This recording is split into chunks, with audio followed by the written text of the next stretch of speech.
Praise the Lord. The best wishes to you and your family members in the name of God. దేవుని నామమునకు మహిమ కలుగును గాక. దేవుని నామం పేరిట మీకును మీ కుటుంబ సభ్యులందరికీ శుభాభివందనములు. ఈరోజు దేవుని వాగ్దానము, today God's promise.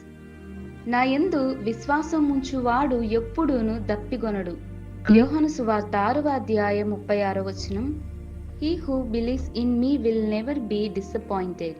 The book of John chapter 6 verses 36. క్రీస్తునందు ప్రియా సహోదరి సహోదరులారా, ఈ ఉదయకాల సమయంలోను ప్రభుని యేసుక్రీస్తు వారు మనందరితోనూ సెలవిస్తున్న వాగ్దానం ఏమిటి అంటే, ఎవరైతే నా యందు నిజముగా విశ్వాసము కలిగి ఉంటారో వాడు ఎప్పుడును దప్పికగొనడు అని దేవుడు మాట్లాడుతున్నాడండి. చూడండి, దేవుడిచ్చు ఆహారము అనేది బహుశ్రేష్టమైనది.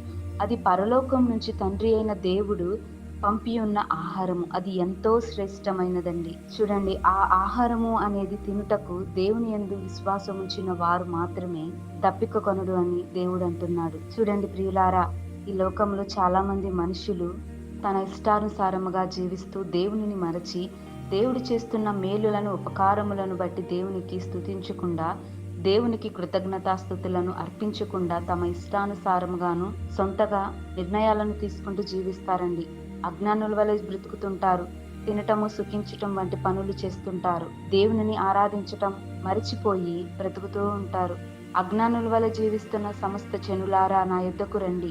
నా యొద్ద మీకు ఆత్మీయ ఆహారము, దేవుడిచ్చు ఆహారమును నేను మీకు దయచేస్తాను. నా యందు నిజముగా విశ్వాసం ఉంచిన వాడు ఎప్పుడూను దప్పికగొనడని దేవుడు సెలవిస్తున్నాడండి. కనుక ఇకనైనా మారు మనసు కలిగి, పాప క్షమాపణ కలిగి, దేవునికి కృతజ్ఞతాస్తుతులను చెల్లిస్తూ, దేవుడిచ్చు ఆహారమును భుజిస్తూ దేవునికి కృతజ్ఞతాస్తుతులు చెల్లించే వారముగాను నీవు నేను మనమందరమును దేవుని యందు విశ్వాసమును కలిగి ఉందుము గాక. దేవుడు ఈ వాక్కును ఆశీర్వదించును గాక. ప్రార్థన. ప్రేమ కలిగిన దేవా, దయగల తండ్రి, ప్రవ్వా నీ యొక్కే వందనములు, స్తోత్రములు. ప్రవ్వా నీ యొక్క బంగారు పాదములు పట్టుకుని వేడుకొని చున్నాము దేవా.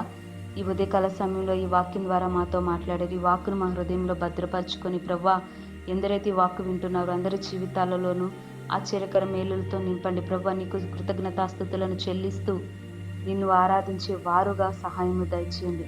ప్రభువా, ఈ లోకంలో ఇష్టానుసారంగా జీవిస్తున్నారు దేవా. ఆత్మీయ ఆహారమును కోల్పోయి తమ సొంతగా నిర్ణయాలను తీసుకుంటూ అజ్ఞానుల వల్ల జీవిస్తూ తినటం, సుఖించటం వంటి పనులలో నేను యజ్ఞమైపోతున్నారు దేవా. దయచేసి వారందరికీ మారు మనసును దయచేసి వారిని క్షమించండి. ప్రభువా, నీ యందు నిజముగా విశ్వాసం కలిగిన వారికి ఎప్పుడును దప్పికగొనరని మాట్లాడి ఉన్నారు. ప్రభువా, నీ యందు విశ్వాసం ఉంచుతున్నాము దేవా.